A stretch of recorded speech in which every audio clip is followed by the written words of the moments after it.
Can Europe avoid the spectre of falling prices?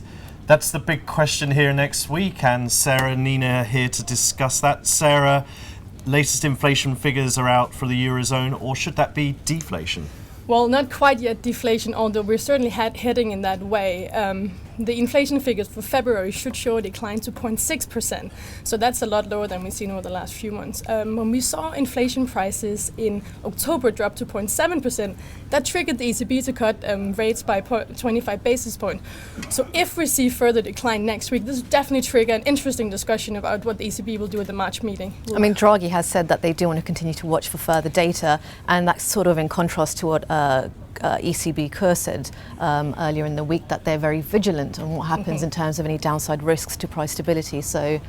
But it seems like Draghi just sort of wants to ignore this. He keeps saying definitely downplaying it. Medium-term and long-term inflation expectations are well anchored, and he just wants everyone to sort of stop asking about it. He doesn't want that discussion to keep going. Exactly. It could be a self-fulfilling prophecy. The more we talk about it, the more we worry. Yeah, exactly. Yeah. So it's not a problem right now, he thinks, but maybe it could be. Okay, talking of more data, unemployment figures for Europe out too. That's pretty key. What are we expecting there, Nina? A rate of about 12% again, which was the same figure last month. Revisions to previous data have sort of seen that rate steady over the last 3 months, given that there's been falling unemployment rates or steady unemployment rates in the 4 key Eurozone economies. Germany is particularly a bright spot in this sense, where unemployment is expected to dip to 6.7%, right, which is the lowest, if it does fall to that lowest, in a number of decades. Yeah, that's pretty impressive. Here in the UK, we get the final print of GDP data for the fourth quarter. Yes, and I think for the headline, there's nothing really too interesting. Economists expect 0.7% growth in fourth quarter, so that's nothing really exciting. But the main thing is here that we get the sector breakdown. So we're going to see it has investment improved, services, industrial production, and consumer spending. And consumer spending looks like it's actually been pretty strong again. And investment should have picked up as well. Industrial production may be a bit weaker. Okay, sounds like the Brits are spending again.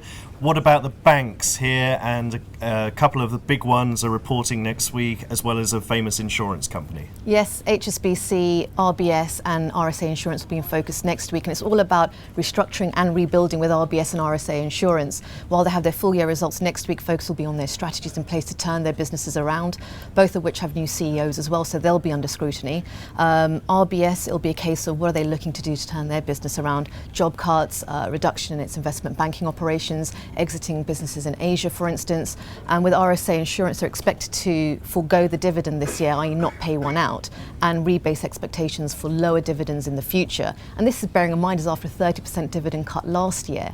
Yeah. And they're also expected perhaps to dispose of some of their European businesses as well. And of course RSA have now got Stephen Hester, who yes. used to be the RBS So there are CEO. many common links between the two. Absolutely. Well, that'll be interesting to look out for. Thanks, guys.